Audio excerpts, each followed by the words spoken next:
How many of these stickers did you get? I got about 100. Nice. Hey. Giving those out. Give me one. I'll take one for myself. Of course. Oh, yeah. I mean, you guys can have some. Duh. The Peshmeister. Is this Barbie? Which one are we starting with? Yeah. I say we need to do Killadelphia and then Barbie Okay. because bros before hoes. Right. That sound logic. That's hilarious. I was going to say, also, we're way too late for Barbenheimer, so it's going to be Barbadelphia. Ooh, Barbadelphia. This is a brother/sister episode to each other. Like, they'll go together somehow in a weird way that you don't expect. We don't even...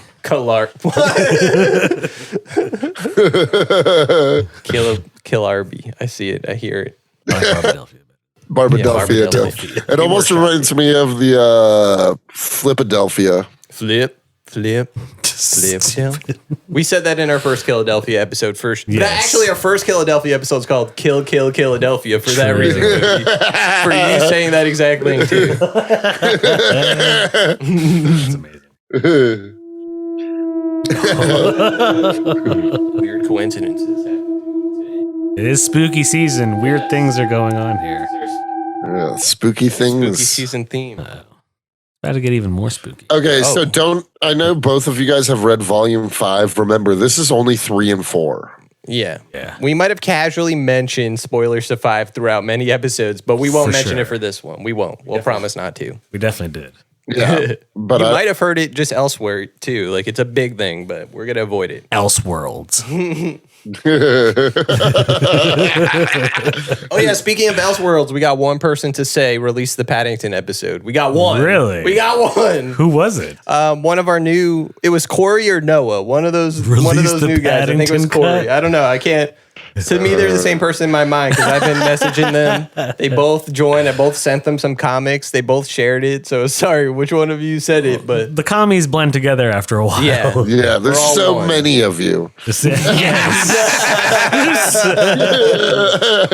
The Red Army.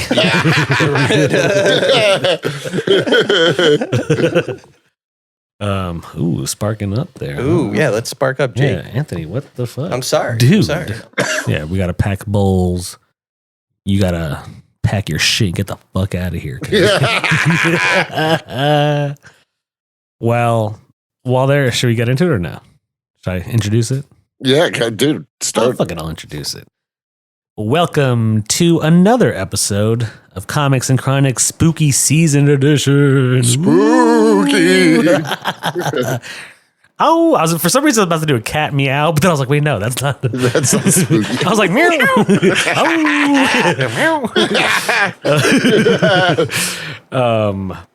Crazy. You already know who it is. Jake FH, Anthony Anaccio, Cody Cannon. That's what he was. There we go. Like a wounded dog. We are fresh back from Comic-Con.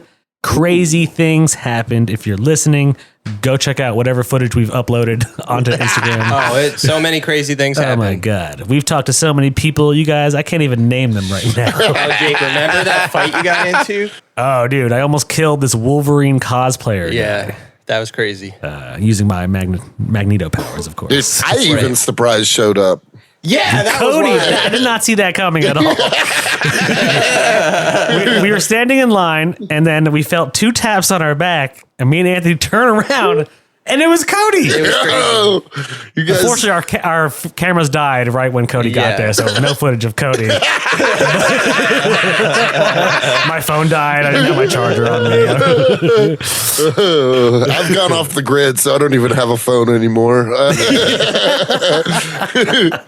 He's kind of like John Cena. You can't see him, but he's there. Cody, am I still crackling? No, you're perfect now. Yes. I think it was the wire was loose. That's why. Oh, loosey-goosey. I got a few wires loose. That's hilarious. I got a few wires loose. Well, yes, we are discussing today, and this is fresh off of our live Patreon episode with Rodney Barnes. If you guys were not able to see that live, you can probably subscribe to our Patreon. Yeah, definitely subscribe to our Patreon. That's first and foremost. Yeah, it's for any Patreon subscribers, but you had to be there on Monday. Facts. If you're not there live, it's almost like, why even bother? But why even bother being alive? Yeah, why even bother living? So if you're listening and you're not subscribed to our Patreon and you're feeling really dumb about it, which you should, definitely go subscribe. We give you sweet ass content, all kinds of goodies. People love us. You love us. Yeah, dude. And our next, should we tell them what our next one is, or should it be fuck it. No, let's tell them. November's. Let's entice them. November's, and it's coming out on a very specific date. I'm so excited for this. Remember the 5th of November. Oh, the gunpowder treason and plot? Yeah. I see no reason why this gunpowder treason should ever be forgot. Yeah. If you guys don't know what we're talking about.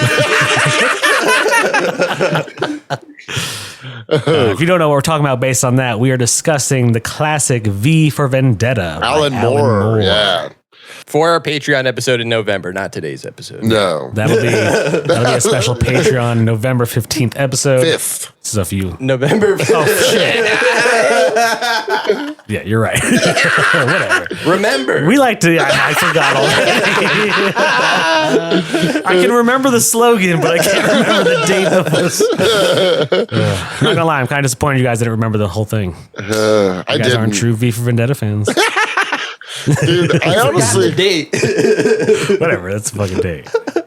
You know what I didn't forget though? Oh, how good this Volumes 3 and 4 of Rodney Barnes' Killadelphia. Oh, you didn't. Dude, what a crazy book. And that's what we're discussing today. Yeah. Yep. Honestly, it kind of takes the series in directions that I would have never expected after the first volume.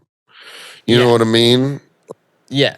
No, volume 3 is where the world I felt really opened up in the craziest way that I wasn't expecting. And like volume 3 is my favorite. I'm saying that right now. I've read all the volumes up until 5.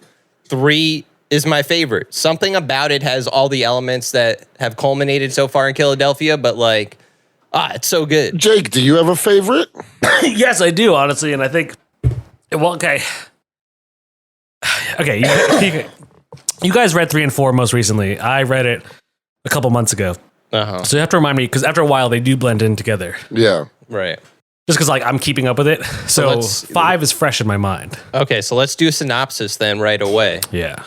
By the way, we've talked about Volume 1 in an episode, and we've talked about Volume 2 in an episode. We've interviewed writer Rodney Barnes in 2 episodes, and we've interviewed artist Jason Sean Alexander in an episode. So we are huge Killadelphia fans. Yeah, we really, I would say it's arguably like, I think Rodney in general, but Killadelphia specifically is one of the best comics being made right now. And that's not like... Hard agree. That's not like me trying to blow smoke. You know what I mean? I mean, I'm trying to blow smoke. Don't get me wrong.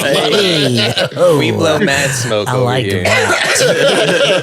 No, yeah. I mean, I agree. Like, I don't think we don't simp for Rodney or Jason.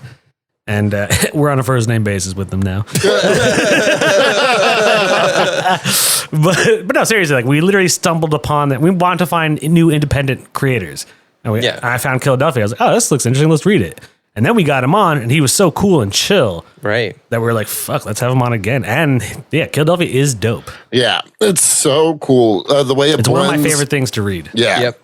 No, like I'm already pumped to get Volume 5 and get caught up. Right, like what I do, and I don't do this with a lot of comics, but Killadelphia, I do it for whatever reason. Actually, because we have the podcast, right? So I like to get it fresh in my mind. But like, we read Volume 1. When we did Volume 2, I was like, I'm going to reread Volume 1 and then read Volume 2. Yeah. Then when I read 3 and 4 back to back, but I read Volume 1 and 2 before that. This time, and then I read Volume 5 as it was coming out. And then this time, I read 1, 2, 3, 4 back to back to back. Oh, man, I just fucking love it. Like, every time I read it, I love it even more.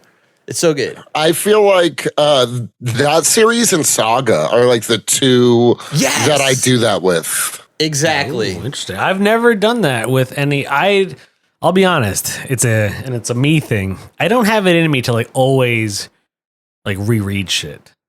It's a genuine struggle. I got you. Even with normal books, like I've liked some books and I was like, wow, I want to reread that, but I never can bring myself to do it because I feel like I've now done it. I've retained it. I've accomplished it. And sometimes it's hard to like reach it. No, I feel you. But I wish it wasn't. I understand, but like for instance, I just finished Death Clock Nation. Oh, Uncanny X-Force. What the fuck is that? Uncanny X-Force, the first volume. Oh, yeah. Oh, is that what I read? Yeah, you read. You read more than that. Yeah, I'm just like after I finished Killadelphia for this, I restarted rereading X-Force, and I haven't read that comic in probably like 7-8 years at least. So dude, it was sick. I'll be So I'm excited. Look out for that, commies. Ooh, yes, the X-Force episode. Yeah, by Rick Remender. Ricky Rems. This isn't a Rick Remender show. This is a By the way, Ronnie Rick Cox. Remender and the artist Jerome Pena are both going to be at Comic-Con. Really? Yeah. Okay. Ooh. Calm down, Gambit. Calm down there, Gambit. Very Gambit of me. Calm down, Gambit. We got Joe Pesci stickers on this table. Dude, these here, are sick. And Jake is flicking them. I like that you made this. Yeah, that's sick. I'll say this, and I genuinely mean this. For someone who does deliberately poor Photoshopping, this is actually deliberately dope. Right? No, it really Deliberately is. dope. Yeah. Yeah, I like that a lot. That's a cool tattoo. I would get that as a tattoo. Ooh, Yeah, the Pesci tattoo. dude, we should all get matching Pesci tattoos. I don't have a single tattoo. I know, me either. I do. I have know. dumb Cody, tattoos. if anyone's gonna get it, It'll be I'll me. pay for it. Yo, if you'll pay for it, I'll get it tomorrow. Well, we'll get the commies to pay for it. We'll get Patreon money. Oh yeah, we should. We should just be like, hey, Commies are supporting That's a Cody's wonderful tattoo. use of our funds. And they're like, wait, what the fuck? These guys are just. How do you think we could buy our weed, you guys? We're using your money. It's hard out here. No, your money is safe. We're like the Iron Bank of Bravo. the Iron Bank. Once again, I just do it. I've been binging Game of Thrones hard. So what's crazy though is you can't reread stuff, but you be rewatching the shit out of things. I Just can rewatch disprove like yourself, a dirty slut nugget. Nice. I mean, like I'm a rewatching slut nugget. Yeah, you are. Yeah. Yeah. Yeah, we're thinking about doing some Game of Thrones episodes in the near future. What? We'll see. We'll see how that Dude, goes. and I heard vague whispers of a possible second season of Sopranos Summer. Ooh, woke up this morning and said, what?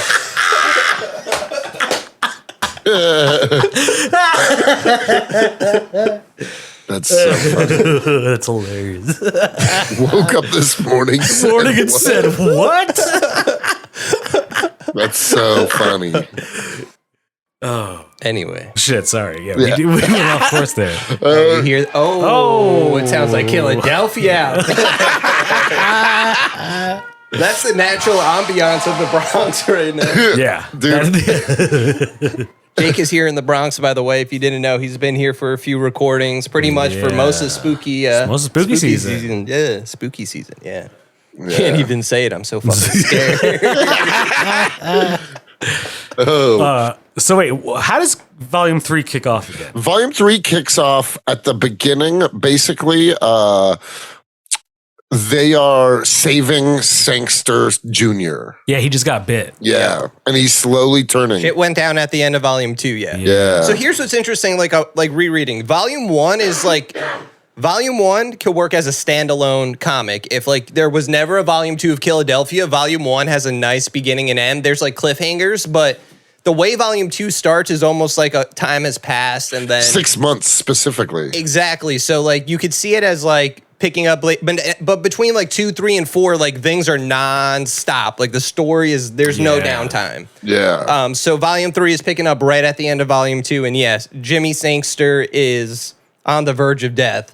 He's going to be he's going to be a vampire if they don't do something about it. Brittany bit him, the little girl. Brittany, Yeah. that crazy Brittany little Barnes. girl. Brittany Barnes, yeah. Yeah. As we found out from Ronnie himself, Yeah. based after his daughter. That's hilarious. Yeah. She is fearsome. Yeah, throughout all the books, she's a really scary vampire. Yeah. Like, oh my god, like she's a terrifying little girl like that, like viciously will rip your head off. This is not a spoiler, but that cover for Volume 5, that's just Brittany. That's Brittany's eyes. That's crazy. I never even saw that.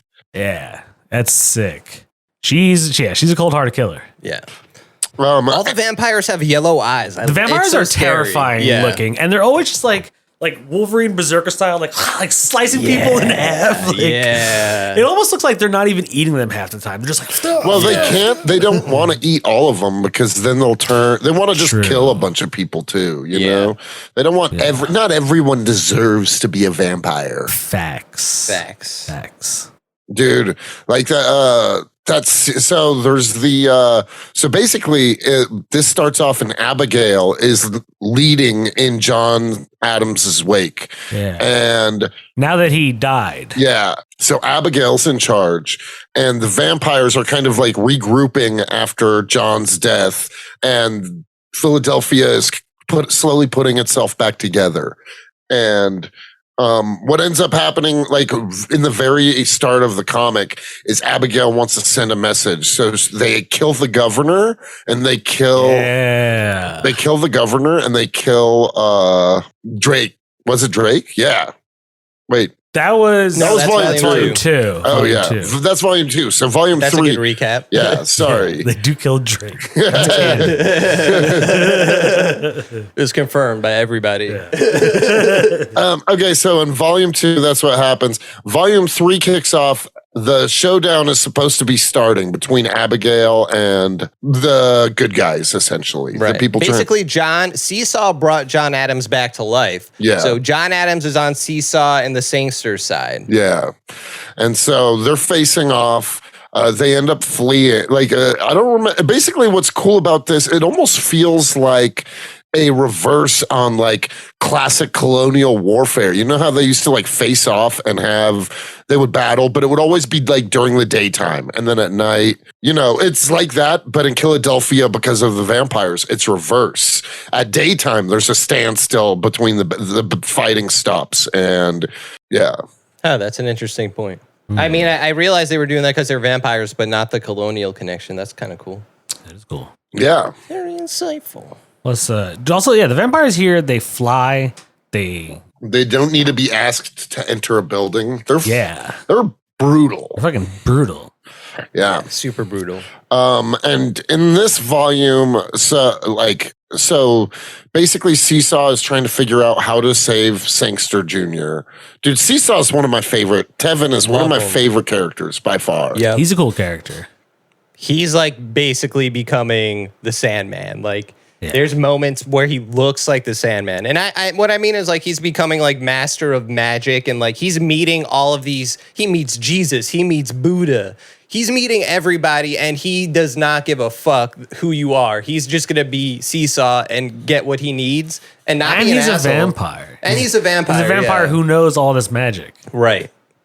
Yeah. His adventure is really cool. He's almost the main character of Killadelphia in a way. Like we're following him in a big way. And this one, he's like leveling up in a cool way too. Okay. Is this one where we find out what's Jupiter's backstory? We get Jupiter's backstory and we get introduced to Thomas Jefferson because of that. Dude. Okay. Oh, okay. Now I remember everything. All right. Okay. Dude, so fucking, that's really sad. That whole story. Yeah. Especially Jupiter and Thomas Jefferson. Oh yeah. Especially because it's based on like true shit. Yep.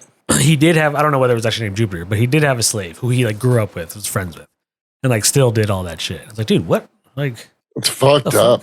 It's so fucked up. You're on Jupiter's side instantly. From day one. Yeah, dude, Jupiter's a monster. He's a monster. But it's cool that like they gave him like a character now. Yeah. Because in the first 2 volumes, he's just like this juggernaut vampire. Right. You just unleash him. Yeah, to you fuck unleash shit him, and now you like get to learn more about him and his psyche and shit. Right. Yeah, and he's not just subservient to Abigail. Like he's pissed at her too. Yeah. Well, he's still following like a white woman. Like, yeah. Still, you know. Yeah, well, he and Jefferson put aside their differences in this. Right. And dude, I kind of hate Jefferson. Yeah, I hate him too. Yeah, no, he's not a good dude. I mean, he's a smug little shit. Yeah, I'm just saying. He gets hard Peter Baelish vibes. Yeah. Even Abigail does not take his shit at all. Exactly. Yeah. I like that she's still kind of the leader, and then you find out that like George Washington's been pulling the strings the entire time. 4. Dude, that's number 4 G-Dub. Yeah, dude. The way they include all of these, like I said, it kind of took it in a way I wouldn't have expected. Yep. Which makes why I love Killadelphia. Is like it's not what happens next is not what you expect, and that's what I love. I don't want to know what happens next, and like it's not like in an edgelord way. Even it's just like whoa, like Rodney Barnes and Jason Sean Alexander are telling this story that has these twists, and like the fact that Seesaw meets Jesus is just like something I was not expecting to happen. And Rodney does such a good job of like, while Seesaw is going on this adventure and like meeting all of these deities and and even like through everybody's backstories, he does a good job of like talking about society and like what it's like to be like a person, like Tevin's backstory with his dad at the end of Volume 4. You know what I mean? That's like so sad. Yeah, it's really it's a story of a lot of like really insightful, thoughtful commentary on the world and the best way to view it and stuff like that. It's a really moving book. Yeah, this is not just about vampires. Yeah, there's that deeper layer all the time. Deep. I mean, obviously, there's like a lot of like really tense racial layers. Yeah. Especially like American race relations. Yeah, specifically. 100%. I mean, 100 specifically, yeah. So it's like, it's cool. It's like watching The Wire with vampires. Yeah, exactly. It's like just as serious as The Wire is with the social commentary.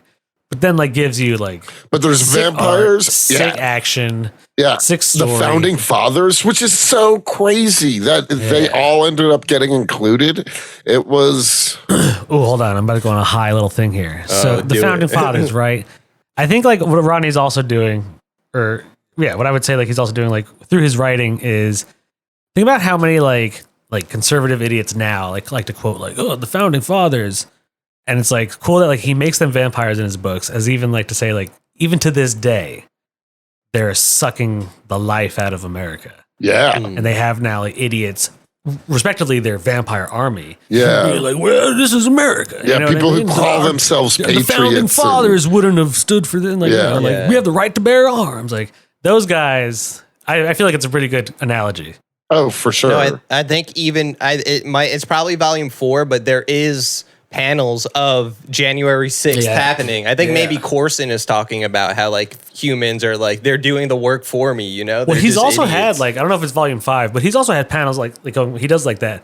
There was like one of MLK getting shot, one of Malcolm X getting shot. It was in these volumes as well. Yep, exactly. Yeah. And they look so like Jason Sean Alexander's art is so real and so I love the art. They're like the art is always such a like I can't imagine Killadelphia with different art. Like at this point it's just like it's as much as an important part of it as the like in a lot of comics, and you guys have read comics where the artist changes throughout arcs and shit like that, and so the characters might look different, but like there's such a consistency. Like no matter what, you always know who the characters are, and it's just they have this really like John Adams does not look like the John Adams you're thinking of. Thomas Jefferson does not look like the Thomas Jefferson they're all you're thinking sexy, of. hot, like silver fox, Anderson Cooper looking presidents. Yeah, I mean Thomas Jefferson even at one point, Silver Fox. Thomas Jefferson at one point even talks about how sexy Adams is when they reunite. Thomas is like, he's like, all the weight you've lost, that fitted coat. He's like, you look great. Time has been good to you.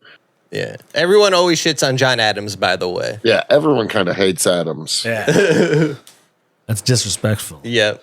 Everybody in the club hating on John Adams. That's why that's why I like when he joins the Sangsters. You know what I mean? Yeah. And like it's just like because Seesaw shows him the error of his ways. He's like, dude, like you're trying to do this and you're doing it wrong. Like you're not helping anybody.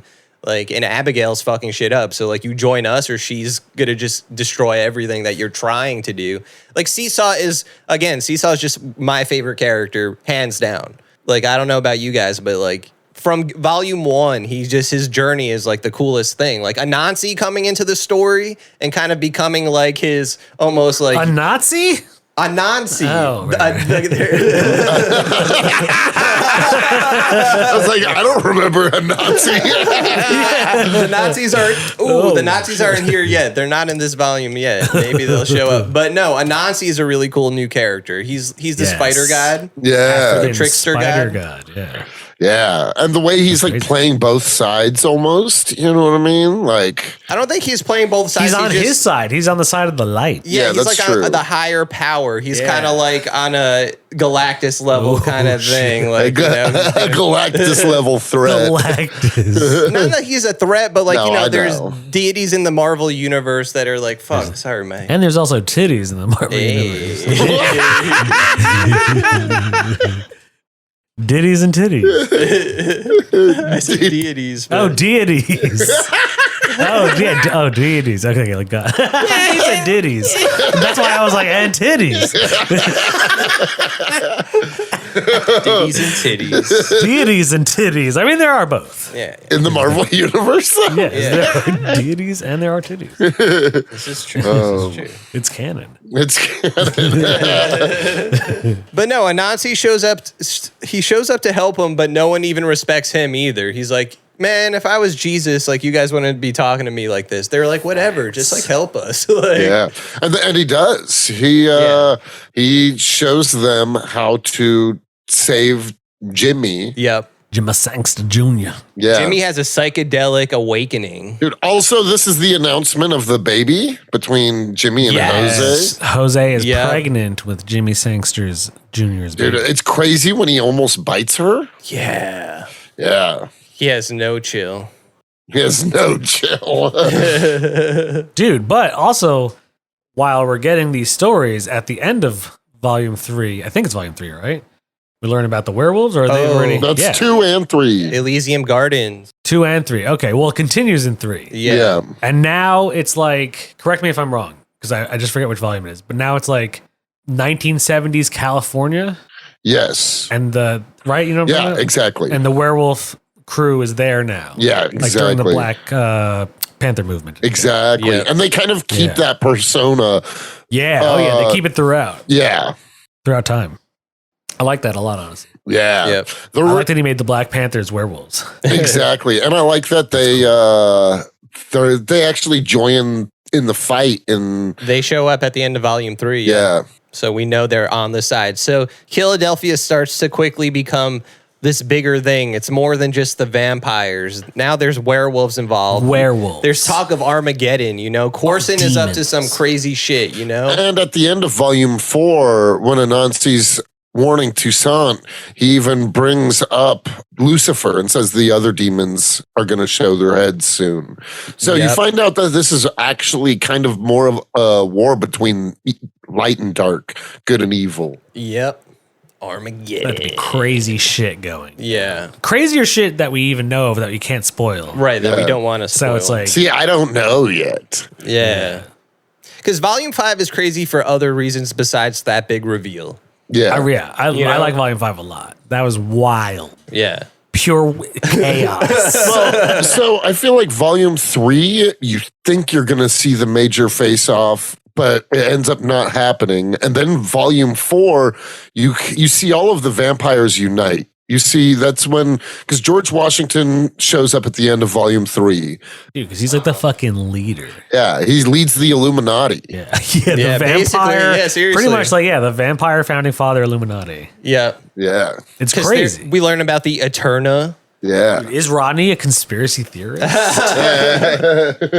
It just felt more like comic booky Illuminati. Like, they were just the heavy hitters. You knew whoever was on that team is like, don't fuck with them. Like, you could tell, like, what's crazy, John, at the end of Volume 4, when John and George run into each other, John's like having a hard time coming to terms with the fact that all of this was a part of George's plan. Right. He's just another pawn. G-Dub. I thought it was cool that George Washington, so you find out that back in the day he made a deal with Corson. So Corson is this motherfucker keeps popping up. He's the demon that's fucking with everything. George Washington's evil plans. Pretty much. Via demon magic. And Yeah. Exactly. Exactly. Corson is the U.S. to George Washington's Ukraine.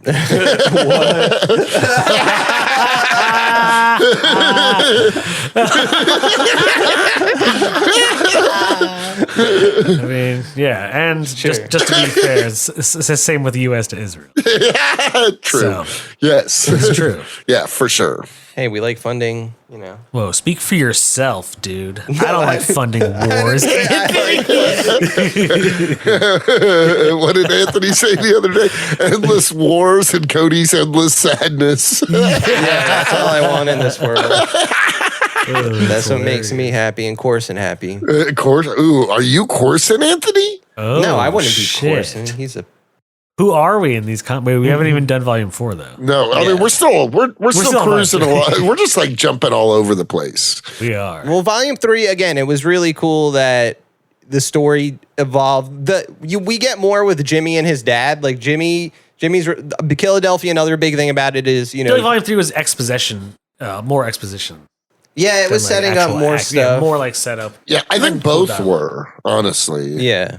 But there's really good scenes where Jimmy's dad, where James Sangster Sr. finally realizes how much of an asshole he's truly been and how much he's taking accountability. It's really cool to see, and they do heal.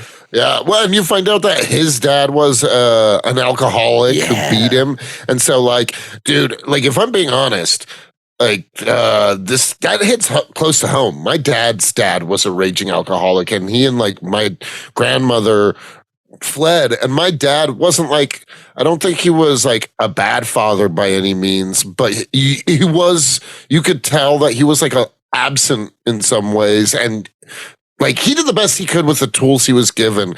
And I'm grateful he wasn't an alcoholic that hit me, you know what I mean? But so that whole story, it literally really touched a nerve with me in a good way. Yeah, it was super relatable. Nice. And that's on top of this vampire stuff we're talking about, and it really makes the story something different. That's why it's hard to explain why I love Killadelphia, but that's part of it. All of that stuff we said, and then you add this with it, and it's so real. It feels so real, and it makes the vampire stuff feel more real in a really interesting way. I think it's also real because Rodney is a family man. Yeah. Yeah. And I have no doubt that some of this stuff that's written is taken from, real life in all the best ways. Yeah. And I remember he actually has alluded to something like that. But and he puts his daughters in it. Who knows? He probably draws from real life experiences, so it's cool. It feels real because it probably is real. Yeah. Yeah. Israel versus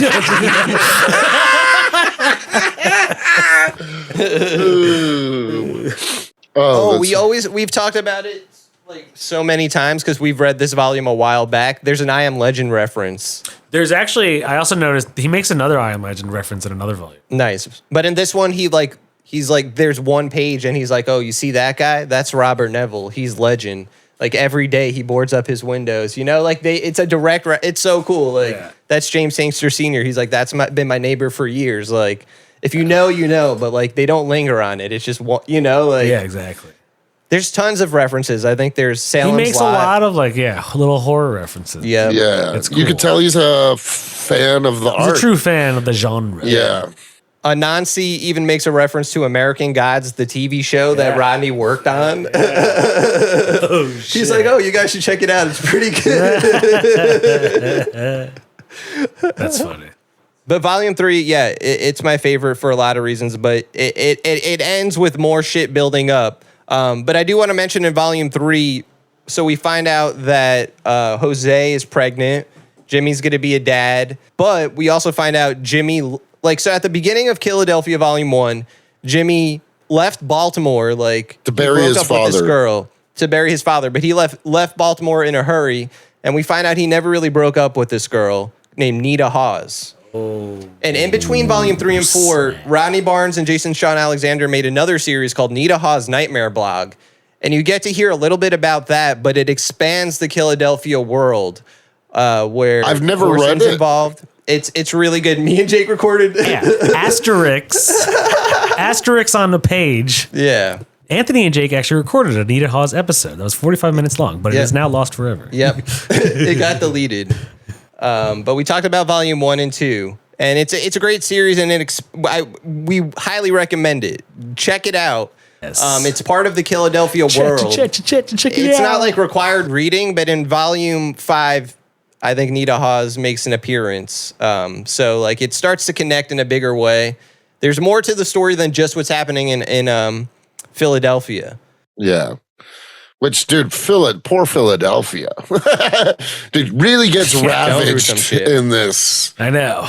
And the U.S. government. How does the U.S. not like it? They just seal off and basically turn it into a war. Yeah, the city's on lockdown. Yeah, this is like hard no man's land vibes. Yeah, exactly. They're like, we're going to let this place die and then burn it. Yeah, but I think in volume 4 they allude to the fact that the government knows what's happening. There's like, think about it this way. Like, and I was really thinking about conspiracy vibes, brother. Hold on. But I was really thinking about this read around. Like, why are they all congregating in like Philadelphia of all places? Like, why are they not somehow in the White House or in higher positions of real power in the country? Like, I guess the point is that they're getting the people to like rise up like in this vampire army, but like you got to imagine maybe there's other players. Like what if there's like JFK vampire, Lincoln vampire? Like what if JFK you know, like what if there's like all these, there's other presidents, right? Like Richard Nixon vampire. Oh, we haven't seen John Quincy Adams. Ooh, where's he? The original John Q. I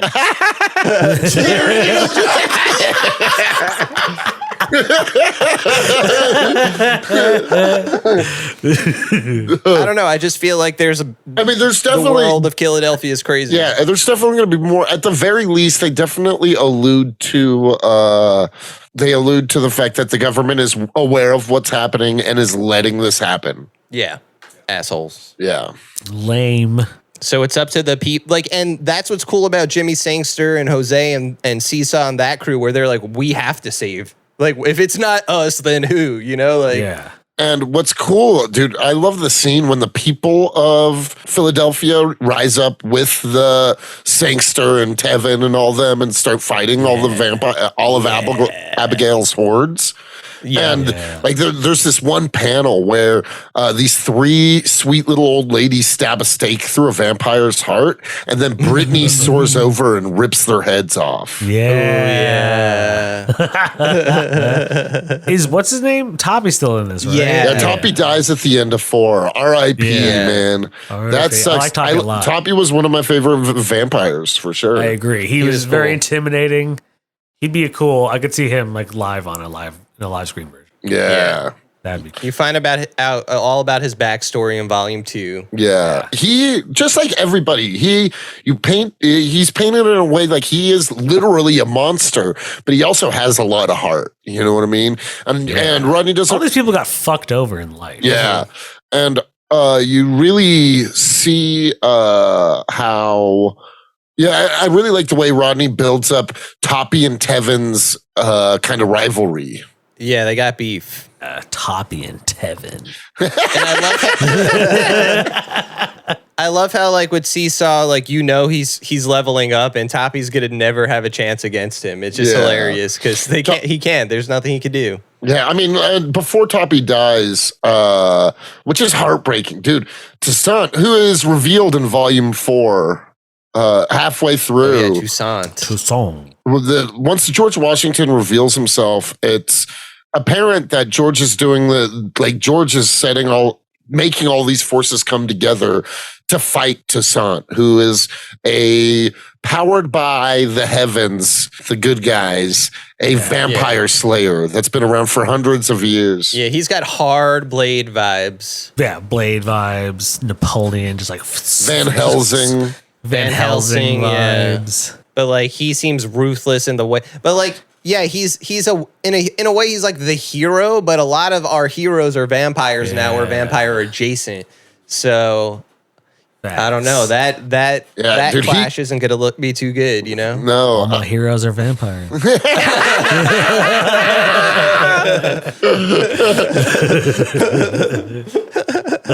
I am honestly terrified because I know for a fact that you guys I'm afraid to see who he ends up killing. I know you guys know. Crazy. Be very afraid. Yeah. You know every character you've read about so far? No, I'm just kidding. Forget all of them. No one is safe. But yeah, Toppy was like he was one of those characters. He was one of the more, I kind of wish it had been somebody like Jefferson. But what else went down in Volume 4? George Washington Toussaint is shown. Introduced. Anansi warns him of that everyone is uniting against him. Yeah, that's where we see Anansi playing both sides, like you were talking about before. Yeah, I'm also remembering the last time we spoke to Ronnie. I guess I had read Volume 4 or 3 by then, and I asked him about Toussaint. Remember that? Yeah, because I didn't know that of that real historical figure. I did. For sure. I straight up did not, and I was like, "Oh shit, what?" And Googled him after like literally this comic book. Yeah, he led the Haitian Revolution. Yeah, that's cool. Yeah, so he's not someone to be fucked with. No, he's like a legit military commander. Yeah.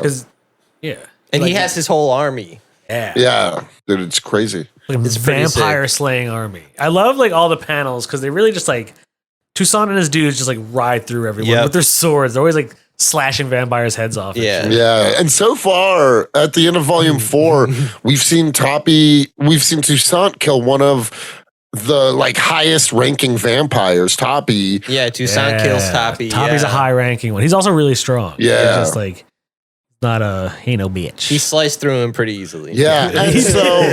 And we at this point we also haven't seen, or we basically have seen that like none of Toussaint's people even fall in the slide. They don't even like break a sweat, it feels like. Yeah. Exactly, one of them is his sister too. Yes. Oh, I didn't know that. Yeah. Mm-hmm. Yep. Yeah. They have a squad. The light squad. The light, so it's literally light versus darkness. Yeah. You get to see some angels. They look pretty cool. They do look cool. Yeah. They're kind of creepy, but they look cool. Well, like going back to what you said earlier about like how Tevin's or Seesaw, that is Tevin. Yeah. Seesaw is becoming like the Sandman. Mm-hmm. Like the Sandman, where especially when they want the key to hell, where it's like all the Nordic gods, the Japanese gods, the Egyptian gods. I feel like Ronnie's doing his version of building out his like Sandman-esque universe. Yeah, his pantheon. It feels that way. No, it really does feel that way. Exactly. And it's cool to see that from an independent creator because we already know, Marvel and DC's pantheon.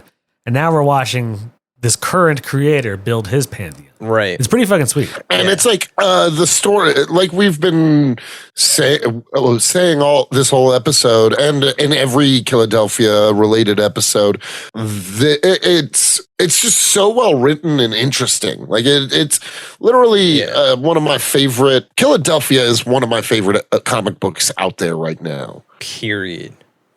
I agree.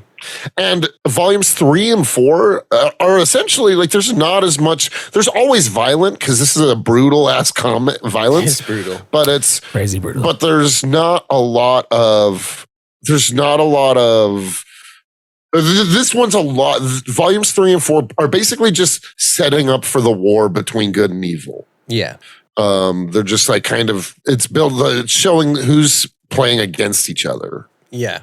So here's some, let me fill in some gaps too, by the way. So Nita Hawes' Nightmare Blog Volume 1, we learned that like Corson's doing other shit. Like he's got a plan in the works, but also that, there's other, so like in Nita Hawes' Nightmare Blog, Corson possesses this jazz singer, this blues singer, and he fucks shit up, but he gets in contact with Nita Hawes. Nita Hawes directly connected to Jimmy Sangster in Killadelphia. She's in Baltimore, but Anansi also goes to help her. But you kind of just learn that there's people in the Killadelphia universe that are like light people, let's say. Like Seesaw's definitely one of them. Well, Seesaw uses the dark magic though. Because he's kind of like, I mean, he is leveling up, but he's a vampire. Because he like when he at the very last page of Volume 4, he's saying he's getting ready to face off against Toussaint, and he says the light is powerful, but the dark can be powerful too. And then the final panel is them getting ready to clash. I guess what I meant to say, there's people called the Enlightened. So that's what I meant to say. And Nita Hawes, I guess, is one of them. I think you find that out in Volume 1 or 2. But in volume 2 of Nita Hawes, Lucifer, you finally get to see Lucifer. Like you always kind of wonder, is Lucifer in Killadelphia universe? So he's there and he's got shit up his sleeve. Corson's got a dude named Johnny Gatlin. Yeah, who the fuck is that guy? So like, okay, so Rodney Barnes, there's a website called Substack, and Rodney Barnes puts out some Killadelphia adjacent comics. One of them is Johnny Gatlin. One of them is called 20 Degrees Past Rigor. That's another really cool one. I didn't even know about those ones. But yeah, but they're extra ones. And he does Elysium Gardens on there too. Are they only digital? They're only digital, yeah. And in 20 Degrees Past Rigor, it takes place in Flint, Michigan. Oh, you were telling me about this. This sounds cool. There's a zombie outbreak because of the water. Oh, that's cool. It's really cool. And the issues that have come out so far, it builds up so cool. And they like mention like Philadelphia. They're like, no one's going to come help us. Like, do you see what happened in Philadelphia? Like, they're either preoccupied with that or they're not helping us, period. You know, and it kind of mimics real life. Like, no one... Did anyone ever help Flint, Michigan? You know what I'm also getting between Philadelphia, Flint, Michigan, and one of our most recent episodes, especially going back to like conspiracy theory shit. Like I'm getting hard, like they cloned Tyrone type vibes from the Killadelphia universe. You know, just in the sense like that like more something afoot in these specifically like pretty minority urban areas. Yeah. For sure. No, I see what you mean. There could be like a conspiracy in the Killadelphia universe to like not a cloning one, just like a like a dark to do magic. the same thing to like ruin minority urban communities throughout America via dark magic and shit. Yeah, George, the founding fathers, man. The founding fathers, dude. They laid it out so we can get plated out. Oh, that's so silly. But all that to say, the big picture in Killadelphia is Rodney Barnes is telling us Armageddon. You know, we're heading to the fucking biggest war you could think of, which is pretty fucking cool, you know? Yes. And again, without spoiling volume 5, it goes to another direction. Like, that's happening, and then, you know, making their way to the ring. Holy shit, you know? Like, dude, I don't even... Oh, my God! Can it be? It's very WWF vibes going on right now. Yeah. Oh God, it's Lucifer! The humanity of it. That's so funny. Yeah. JR? I love JR. Yeah. JR reading Killadelphia. Dude, how about the scene where fucking George Washington has Tevin crucified? Oh, that's so fucked. Yep. Yeah, literally puts a crown of thorns and everything. Yeah. Yeah, just to like mock him. I love that George Washington's basically like, hey, he has him crucified and then is like, all right, you're with me now. And then, what the fuck? Yeah. Great plan, George.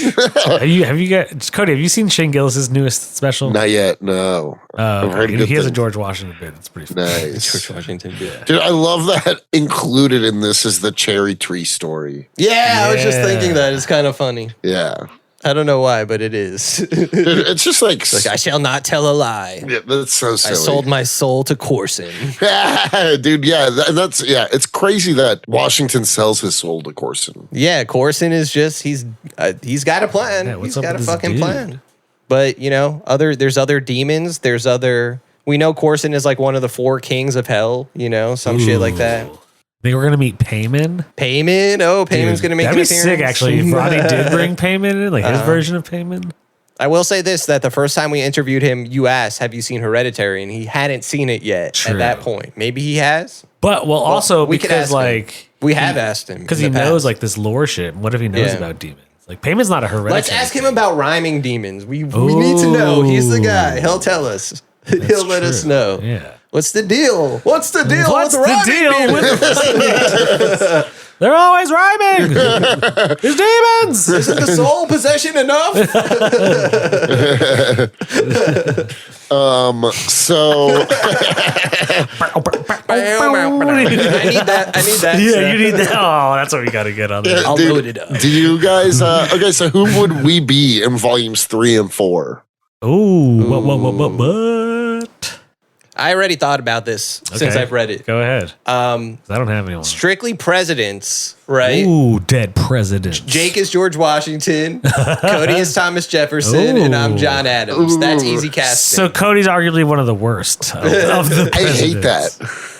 I know you hate it, but like think about casting. Like I see it too. I understand. I just hate it. Cody could look like young Thomas Jefferson if he really TJ. Forced himself to. I can't ever look like George Washington. But in this one, I don't know. He had like short white hair. Like if your hair was white, like you just gotta. And then you just had like his army suit. I feel like you could pull it off. I don't know, like the Tony Soprano next to the horse kind of thing. Oh, that's awesome. Okay, so who would we be non-presidents? Non-presidents. Not presidents.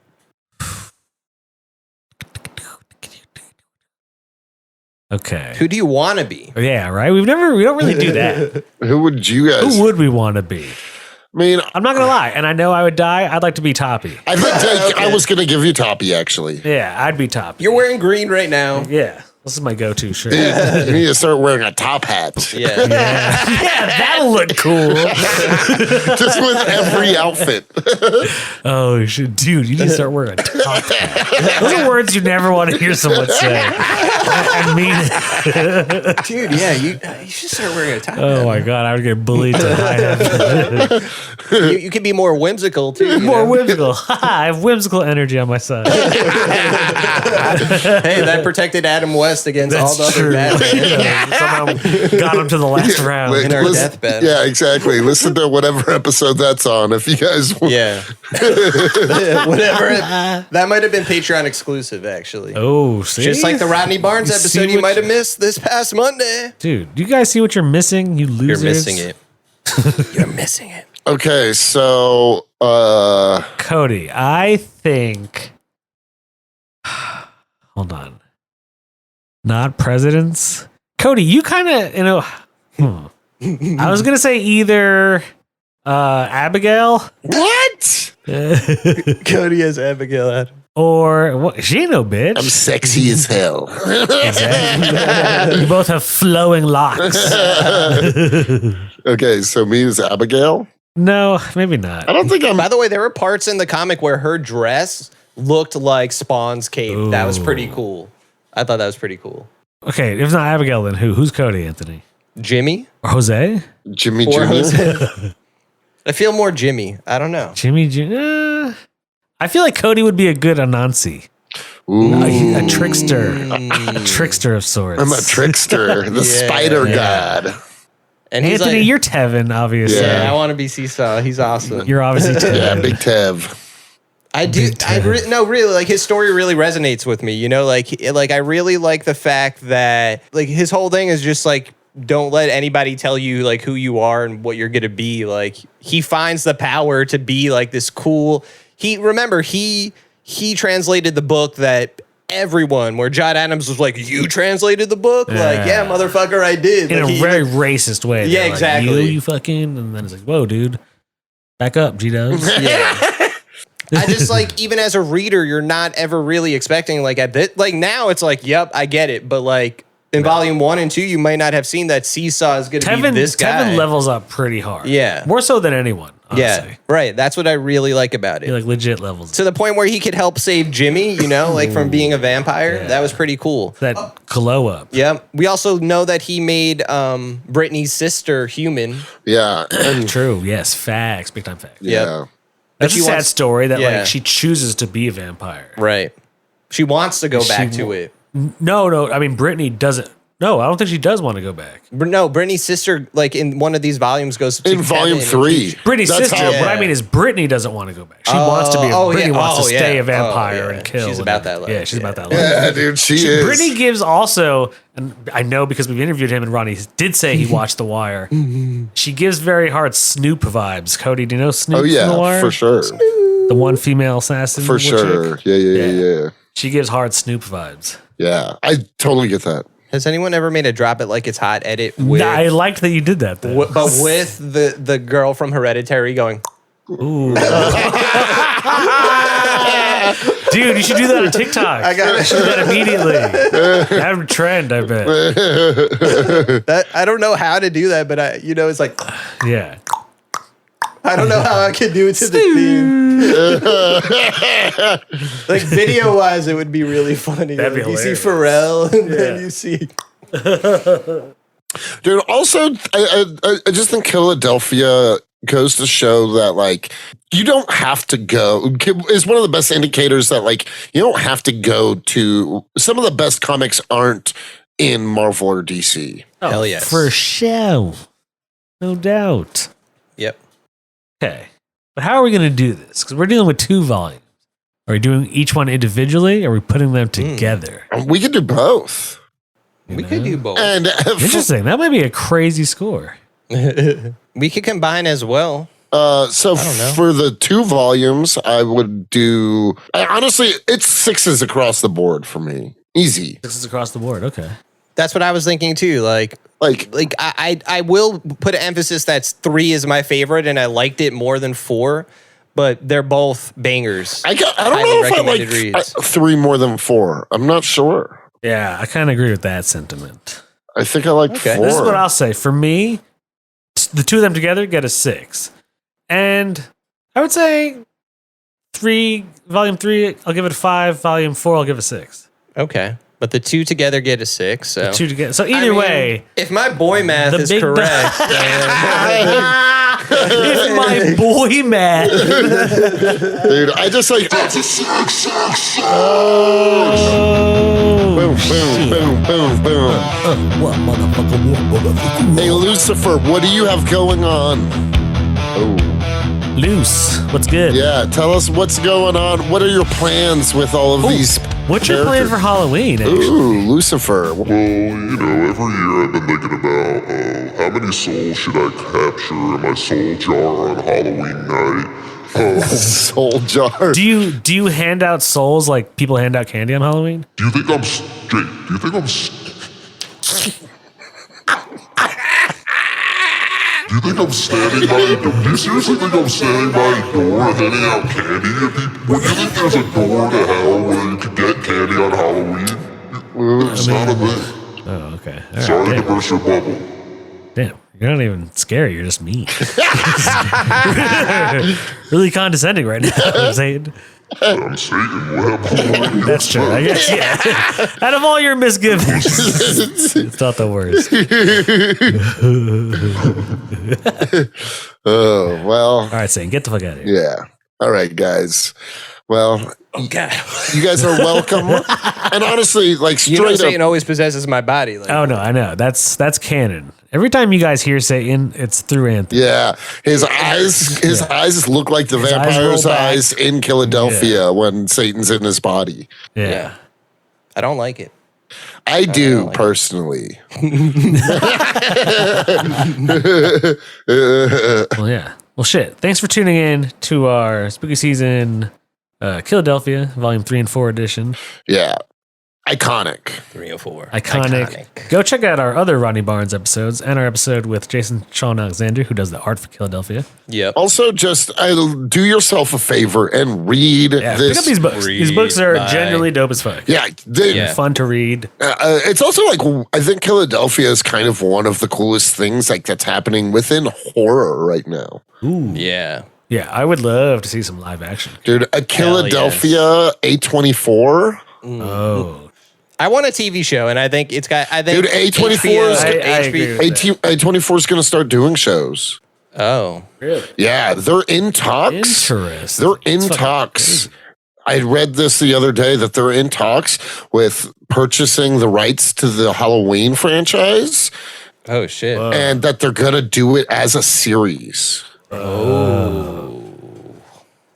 A24 does some dope shit. So far, still that very cool, like slightly indie studio. It's definitely gotten bigger now, so they have a bigger budget. Mm-hmm. Yeah, but the shit they put out is really cool and quality. Different. Yeah, it's quality. Original. We like a lot of it. I do. I would say I like majority A24 I guess shit. By this point, we could make like an A24 section on the we can make an HBO section. Yeah. We can make an A24 section. Yeah, you're right. We can do like, We're more than just comic books, people. Our library grows.